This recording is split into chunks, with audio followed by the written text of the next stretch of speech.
Kerala government പറഞ്ഞു ഞങ്ങൾ നടത്തിക്കോളാം. കേരളത്തിൽ കൊച്ചി ഏതെങ്കിലും ഒരു പത്രം അക്കാര്യത്തിൽ ട്രേഡ് യൂണിയൻ എടുത്ത നിലപാടുകൾ പ്രശംസിച്ചുകൊണ്ട് ഇപ്പോൾ അത് നിർത്തിവെച്ചിരിക്കുന്നു. മാത്രമല്ല കൊച്ചിൻ റിഫൈനറിയുമായി സഹകരിച്ചുകൊണ്ട് FACTയുടെ 500 ഏക്കർ ഭൂമി ഏറ്റെടുത്ത് കേരള ഗവൺമെന്റ് ഒരു പുതിയ പെട്രോളിയം കോംപ്ലക്സ് ഉണ്ടാക്കാൻ. കുറെ ആളുകൾ 60 വയസ്സ് കഴിഞ്ഞ മുതിർന്ന പൗരന്മാർ, അതിനിടയിൽ വരുന്നവരാണ് ഈ 98 കോടി. അതിൽ തൊഴിൽ ചെയ്യാവുന്ന പ്രായത്തിലുള്ളവരും തൊഴിൽ ചെയ്യാൻ യോഗ്യതയുള്ളവരുമായ അനേക കോടി മനുഷ്യർ ഒരു തൊഴിലിനും പോകുന്നില്ല, തൊഴിലിന് അന്വേഷിക്കുന്നില്ല. പ്രത്യേകിച്ച് വീട്ടമ്മമാരായ സ്ത്രീകൾ ഭൂരിപക്ഷം അവർ വിദ്യാഭ്യാസ യോഗ്യതയുള്ളവരാണെങ്കിലും തൊഴിലന്വേഷണം നിർത്തി കുടുംബിനികളായി തന്നെ ജീവിക്കുകയാണ്. ജോലിക്ക് പോയാൽ അവർക്കും വരുമാനം കിട്ടും, ജോലി ചെയ്യാൻ അവർക്ക് താല്പര്യമുണ്ട്. പക്ഷെ എവിടെ ജോലിക്ക് പോകാം? എന്നാൽ എന്തെങ്കിലും ജോലിക്ക് പോയിക്കൊണ്ടിരിക്കുന്നവർ 56-58 കോടി വരും. അതിൽ സ്ഥിരമായ ജോലി മാസ ശമ്പളം കൃത്യമായി കിട്ടിക്കൊണ്ടിരിക്കുന്നവരുടെ എണ്ണം 5 കോടിയിൽ താഴെയാണ്. 4.6 കോടി എന്നൊക്കെയാണ് ഒരു കണക്ക്. ഇതിനൊന്നും കൃത്യമായ ഒരു കണക്ക് അവിടെ കിട്ടില്ല. അവർക്ക് ശമ്പളമുണ്ട്, ശമ്പള ഘടനയുണ്ട്, മറ്റ് ആനുകൂല്യങ്ങളുണ്ട്. ഇന്ത്യയിലെ തൊഴിൽ നിയമങ്ങൾ മുഴുവൻ അവർക്ക് മാത്രമാണ് ബാധകമാകുന്നത്. ബാക്കി വരുന്ന തൊഴിലാളികൾ അസംഘടിത പരമ്പരാഗത മേഖലകളിൽ ജോലി ചെയ്യുന്ന വ്യത്യസ്ത വിഭാഗം തൊഴിലാളികളാണ്. വലിയ വിഭാഗം സ്വയം തൊഴിൽ ചെയ്യുന്നവരാണ്. വഴിയോര കച്ചവടക്കാർ, വീട്ടിൽ ജോലി ചെയ്യുന്നവർ, വീട്ടിലിരുന്ന് ചില ജോലികൾ ചെയ്യുന്നവരുണ്ട്. ബീഡി കമ്പനിക്കാരന്റെ ബീഡിയിലെയും പുകയിലെയും വീട്ടിൽ കൊണ്ടുവന്ന് ബീഡി തെറിച്ച് അത് കമ്പനിയിൽ കൊണ്ടുപോയി കൊടുത്താൽ പീസ് റേറ്റ് കൂലി കിട്ടുന്ന വീട്ടുജോലി, അത് ഹോം ബേസ്ഡ് വർക്ക് എന്ന് പറയുന്ന ഒരു പ്രത്യേകതരം ജോലിയാണ്. അതുപോലെ ചില ഉൽപ്പന്നങ്ങളുടെ അസംബ്ലി, ഇങ്ങനെ വീട്ടിലിരുന്ന് പലഹാരങ്ങൾ ഉണ്ടാക്കി ഹോട്ടലുകളിൽ കൊണ്ടു കൊടുക്കുന്നവർ, ഇങ്ങനെ ജോലി ചെയ്യുന്നവർ, പരമ്പരാഗത തൊഴിൽ ചെയ്യുന്നവർ, മത്സ്യത്തൊഴിലാളികൾ, മത്സ്യം വിൽപ്പന നടത്തുന്നവർ, കേരളത്തിലെ കയർത്തൊഴിലാളികൾ, കൈത്തറി തൊഴിലാളികൾ, അതുപോലെ കൈവേലക്കാർ, സ്വന്തം കൈ വൈദഗ്ധ്യം കൊണ്ട് മാത്രം ജീവിക്കുന്നവർ, ഏതെങ്കിലും ഉൽപ്പന്നങ്ങളൊക്കെ ഉണ്ടാക്കി ജീവിക്കുന്നവർ, കടകളിലും വാണിജ്യ സ്ഥാപനങ്ങളിൽ ജോലി ചെയ്യുന്ന തൊഴിലാളികൾ ലക്ഷക്കണക്കിനാണ് കേരളത്തിൽ. മോട്ടോർ ട്രാൻസ്പോർട്ട് തൊഴിലാളികൾ, ഓട്ടോറിക്ഷ, ടാക്സി, ലോറി, ബസ്സുകൾ, അതിന്റെ വർക്ക്ഷോപ്പുകൾ, പെട്രോൾ പമ്പുകൾ, ടയർ റിസോൾവിംഗ് സെന്ററുകൾ, ഇതിലൊക്കെ ജോലി ചെയ്യുന്നവർ, നിർമ്മാണ മേഖലയിലെ തൊഴിലാളികൾ, ചുമട്ടു തൊഴിലാളികൾ, ഇങ്ങനെ എണ്ണിയാലൊടുങ്ങാത്ത അസംഘടിത മേഖലയിൽ ജോലി ചെയ്യുന്ന തൊഴിലാളികളാണ് ഇന്ത്യയിലെ തൊഴിലാളികളിൽ മഹാഭൂരിപക്ഷം. 84% അവർക്ക് നിയമത്തിന്റെ ഒരു പരിരക്ഷയില്ല. അവർക്കാരാ മിനിമം കൂലി കൊടുത്തത്? ഗവൺമെന്റ് നിശ്ചയിച്ചാൽ തന്നെ മിനിമം കൂലി കിട്ടുമെന്ന് എന്താ ഉറപ്പ്? നമ്മുടെ കേരളത്തെ കണക്കാക്കി ഇതുപോലെയാണ് ഇന്ത്യ രാജ്യം മുഴുവനെന്ന് ഒരാൾ ധരിക്കരുത്. കേരളത്തിൽ ശക്തമായ തൊഴിലാളി പ്രസ്ഥാനം ഉള്ളതുകൊണ്ട് അവരുടെ പ്രക്ഷോഭങ്ങളിലൂടെ പല നേട്ടങ്ങളും ഉണ്ടാക്കിയിട്ടുണ്ട്. എങ്കിലും ഇന്നും ആ നേട്ടം പൂർണ്ണമായി അനുഭവിക്കാൻ കഴിയാത്ത വലിയൊരു വിഭാഗം തൊഴിലാളികൾ കേരളത്തിലുമുണ്ട്. കേരളത്തിന് വെളിയിൽ അടിമ സമാനമായ ജോലിയാണ് തൊഴിലാളികൾ ചെയ്യുന്നത്. വ്യവസായശാലകളിൽ ജോലിക്ക് പോകുന്നവരിൽ സ്ഥിരം ജോലിക്കാരുണ്ട്. അതിനേക്കാൾ ഭൂരിപക്ഷം കരാർ തൊഴിലാളികളാണ്. ഇന്ത്യയിലെ സ്വകാര്യ വ്യവസായങ്ങളിൽ ആകെ ജോലി ചെയ്യുന്ന തൊഴിലാളികളുടെ 78% കരാർ കാഷ്വൽ തൊഴിലാളികളാണ്. സ്ഥിരം തൊഴിലാളി ബാക്കിയുള്ളൂ 22%. ഇന്ത്യയിലെ പൊതുമേഖലാ സ്ഥാപനങ്ങളിൽ 56% കരാർ കാഷ്വൽ തൊഴിലാളികളാണ്. മാതൃക എംപ്ലോയറാണ് ഗവൺമെന്റ് ചെയ്യുന്നതാണ്. ഇന്ത്യൻ റെയിൽവേയിൽ 1974 പണിമുടക്ക് നടക്കുന്ന കാലത്ത് 16 ലക്ഷം തൊഴിലാളി ഉണ്ടായിരുന്നു. ഇന്നത് 11 ലക്ഷമായി കുറഞ്ഞു. ബാക്കി മുഴുവൻ കരാറാണ്. ഇപ്പൊ ട്രെയിൻ യാത്ര ചെയ്യുന്നവർക്കറിയാം, തീവണ്ടികളിലെ എല്ലാ സേവന ജോലികളും ചെയ്യുന്നത് കരാർ അടിസ്ഥാനത്തിലുള്ള തൊഴിലാളികളാണ്. ട്രാക്ക് മെയിൻ്റനൻസ് നടത്തുന്നത് കരാർ തൊഴിലാളികളാണ്. റെയിൽവേ പ്ലാറ്റ്ഫോമിൽ പണ്ട് യൂണിഫോം ഇട്ട തൊഴിലാളികളുണ്ടായിരുന്നു. അതിന്റെ നിറം മാറ്റി പുതിയ തരം തൊഴിലാളികളാണ്. ഇതാണ് കേന്ദ്ര ഗവൺമെന്റിന്റെ നേതൃത്വത്തിലുള്ള പൊതുമേഖലാ സ്ഥാപനങ്ങളിലെ തൊഴിലാളികളുടെ അവസ്ഥ. ഈ കരാർ തൊഴിലാളികൾക്കും പരമ്പരാഗത അസംഘടിത മേഖലയിലെ തൊഴിലാളികൾക്കും നിയമപ്രകാരമുള്ള ഒരു ആനുകൂല്യമില്ല. നിങ്ങൾക്കാർക്കെങ്കിലും പെൻഷൻ കിട്ടുന്നുണ്ടോ? കേരളത്തിൽ ചില ക്ഷേമ പദ്ധതികളുടെ ഭാഗമായ പെൻഷനുണ്ട്, തുച്ഛമായ തുക. അത് കേരളത്തിൽ മാത്രമേ ഉള്ളൂ, മറ്റൊരു സ്റ്റേറ്റിനുമില്ല. ചുമട്ടു തൊഴിലാളിക്കാരാ പെൻഷൻ കൊടുക്കുന്നത്. ഈ തിരുവനന്തപുരം മഹാനഗരത്തിൽ ഉയർന്നു നിൽക്കുന്ന അതിമനോഹരമായ എല്ലാ കെട്ടിടങ്ങൾക്കും ആവശ്യമായ ഉപകരണങ്ങൾ, കല്ല്, സിമന്റ്, കമ്പി, ഗ്ലാസ്, മൊസൈക്ക് അല്ലെങ്കിൽ മാർബിൾ മുഴുവൻ ഭൂമിയിലേക്ക് ഇറക്കി വെച്ചത് ഈ തൊഴിലാളികളാണ്. അല്ലാതെ മറ്റൊരു ശക്തി വന്ന് ഇറക്കിയതല്ല. രാജസ്ഥാനിൽ നിന്ന് മാർബിൾ കയറ്റി വരുന്ന ഒരു ലോറി തിരുവനന്തപുരത്ത് ഒരു ഷോറൂമിന് മുമ്പിൽ വന്നു നിന്നാൽ അത് ഓരോ പ്ലേറ്റായി ഓരോ ഷീറ്റായി താഴോട്ട് ഇറക്കുമ്പോൾ അബദ്ധത്തിൽ ഒരു കൈ ഒന്ന് സ്ലിപ്പായാൽ നേരെ അത് വന്നു വീഴുന്നത് ഈ തൊഴിലാളിയുടെ തുടയിലിങ്ങിലേക്കാണ്. എല്ല് പൊട്ടിപ്പോവും, കാല് മുറിഞ്ഞു പോകും. എത്രയോ മരണങ്ങൾ സംഭവിച്ചിട്ടുണ്ട്.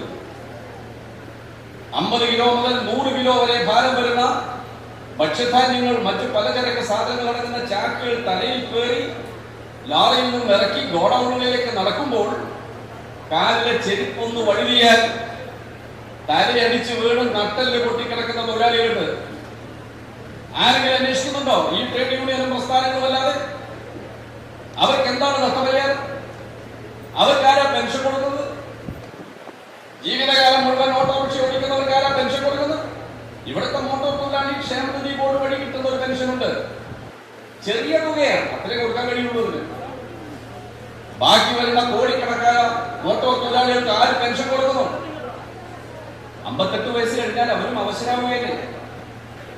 അവർക്ക് മക്കളെ പോറ്റാനുള്ള ചെലവ് നിർവഹിക്കാൻ മാത്രമുള്ള വേതനം കിട്ടുന്നുണ്ടോ? ഓരോ മേഖലയിലെയും തൊഴിലാളികളുടെ അവസ്ഥ. തോട്ടം മേഖല വലിയ തകർച്ചയിലാണ്, തോട്ടങ്ങൾ അടച്ചുപൂട്ടുകയാണ്. റബ്ബർ ഇറക്കുമതി, റബ്ബറിന്റെ വിലയിടിഞ്ഞു, ഇപ്പോൾ ഏലത്തിന്റെയും വിലയിടിഞ്ഞു. എല്ലാ മേഖലയും പ്രതിസന്ധിയിലാണ്. ഇതാണ് മോഡി ഭരണത്തിന്റെ നേട്ടം. തിളങ്ങുന്ന ഇന്ത്യ എന്ന് ഉദ്ഘോഷിച്ച് പൊട്ടിഘോഷിച്ച് വലിയ പത്ര പരസ്യങ്ങൾ നൽകി വീട്ടമ്മമാർക്ക് സൗജന്യ നിരക്കിൽ പാചകവാതകം കൊടുക്കുന്നതിന് എല്ലാ പെട്രോൾ പമ്പുകളിലും മോഡിയുടെ ചിത്രത്തോടു കൂടിയ പരസ്യ ബോർഡുകൾ സ്ഥാപിച്ചു, ബോർഡുകൾ വെച്ചു. ഇന്ന് ബീഹാറിൽ നിന്നുള്ള റിപ്പോർട്ട് ഒരു വീക്കിലി റിപ്പോർട്ട് ചെയ്തു. ഈ സ്റ്റൗ പാചകവാതക സിലിണ്ടർ കിട്ടിയ കുടുംബങ്ങളിൽ സ്റ്റൗ ഒരു കയറിൽ കെട്ടി ചുമരിൽ തൂക്കിയിട്ടിരിക്കുക. ഒരു സബ്സിഡിയും കിട്ടുന്നില്ല, സിലിണ്ടർ വാങ്ങാൻ പറ്റുന്നില്ല. പഴയ ചാണകം ഉണക്കി വെച്ചത് മാത്രമാണ് പാചകത്തിനുള്ള ഇന്ധനം. ഇന്ത്യൻ ഗ്രാമങ്ങളുടെ അവസ്ഥ ഏതാണ്? ഈ പാവപ്പെട്ട ജനങ്ങളെയാണ് ജാതിയും മതവും പറഞ്ഞ് ഭിന്നിപ്പിച്ച് BJP വോട്ട് നേടി അധികാരം കരസ്ഥമാക്കുന്നത്. ആ അധികാരം കുത്തക മുതലാളിമാരെ സഹായിക്കാനാണ്. നിങ്ങളുടെ മേൽ നികുതികൾ അടിച്ചേൽപ്പിക്കുന്നു. പെട്രോളിയം ഉൽപ്പന്നങ്ങൾക്ക് വില കൂട്ടുന്നത് സെസ് ചുമത്തിയിട്ടാണ്. അഡീഷണൽ എക്സൈസ് നികുതി, സെസ്. ആ വരുമാന സംസ്ഥാനങ്ങളുമായി വീതം വെക്കണ്ട, എക്സൈസ് നികുതിയാണെങ്കിൽ വീതിക്കണം. 3,40,000 കോടി രൂപയാണ് കഴിഞ്ഞ വർഷം പെട്രോളിയം ഉൽപ്പന്നങ്ങളുടെ സെസ് വകയിൽ കേന്ദ്ര ഗവൺമെന്റിന്റെ വരുമാനം. പാർലമെന്റിൽ വെച്ച എക്കണോമിക് റിവ്യൂ റിപ്പോർട്ടിൽ പറയുന്നു. എന്നാൽ 2018 മുതൽ കോർപ്പറേറ്റിൽ നടക്കുന്ന നികുതിയുടെ ഇളവ് തോത് കുറച്ചു കൊണ്ടുവരിക, കോർപ്പറേറ്റ് ടാക്സ് കുറച്ചു കൊണ്ടുവരിക. ഇന്ത്യയിലെ കോർപ്പറേറ്റ് മുതലാളിമാർക്ക് നേരത്തെ ഉണ്ടായിരുന്ന തോതിൽ നികുതി ചുമത്തിയിരുന്നു എങ്കിൽ ആ വരുമാനം ഉപയോഗിച്ച് ഇന്ത്യ ഗവൺമെന്റിന്റെ ആരോഗ്യ മേഖലയുടെ മുഴുവൻ ബജറ്റ് തുകയും ഉണ്ടാകുമെന്നാണ് സാമ്പത്തിക വിദഗ്ധന്മാർ തയ്യാറാക്കിയ കണക്ക്. പക്ഷേ അവർക്ക് ഇളവ് കൊടുത്തു. ജനങ്ങളുടെ മേൽ നികുതി കയറ്റിവെച്ചു, ജനങ്ങളുടെ മേൽ ഭാരം കയറ്റിവെച്ചു. ആ ഗവൺമെന്റാണ് തൊഴിലാളികളുടെ അവകാശങ്ങൾ പൂർണ്ണമായും തകർത്തത് ലേബർ കോഡുകളിലൂടെ. 29 നിയമങ്ങൾ ചേർത്ത് 4 നിയമങ്ങൾ ഉണ്ടാക്കി. ഞങ്ങൾ അതിനെ അതിശക്തമായി എതിർത്തു പാർലമെന്റിൽ. പക്ഷെ എന്ത് ചെയ്യാൻ, ഭൂരിപക്ഷം ഉള്ളതുകൊണ്ട് എന്തും പാസ്സാക്കാം അവിടെ. ഇന്നിപ്പോ പാർലമെന്റിൽ ചർച്ച ചെയ്യാൻ വരുന്ന ഒരു നിയമം ഡൽഹിയിലെ 4 കോർപ്പറേഷനുകൾ ഒരു കോർപ്പറേഷനാക്കി മാറ്റുന്ന നിയമമാണ്. എന്തിനു വേണ്ടിയാ? ആരാവശ്യപ്പെട്ടു? ഡൽഹി സംസ്ഥാന ഗവൺമെന്റ് ആവശ്യപ്പെട്ടോ? അവിടെ BJP അല്ലല്ലോ. പാർലമെന്റിന്റെ ബിസിനസ് അഡ്വൈസറി കമ്മിറ്റി ഈ ബില്ലിന് നിർദ്ദേശം വന്നപ്പോൾ ഞങ്ങൾ പറഞ്ഞു, ഭൂരിപക്ഷം ഉപയോഗിച്ച് നിങ്ങൾ പാസ്സാക്കരുത്.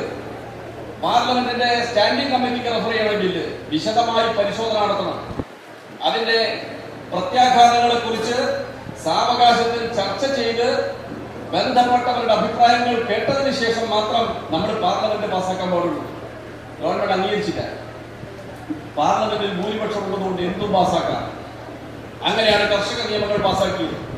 ഞങ്ങൾ ആവുന്നത്ര പറഞ്ഞു, ഞങ്ങളിങ്ങനെ ബലം പ്രയോഗിച്ച് പാസ്സാക്കരുത്. കർഷക സംഘടനകളുമായി ചർച്ച ചെയ്യാം. പാർലമെന്റിന്റെ ഒരു കമ്മിറ്റി രൂപീകരിക്കുക, സെലക്ട് കമ്മിറ്റി, എല്ലാ പാർട്ടികളുടെയും പ്രതിനിധികൾ നടക്കുന്ന ഒരു കമ്മിറ്റി.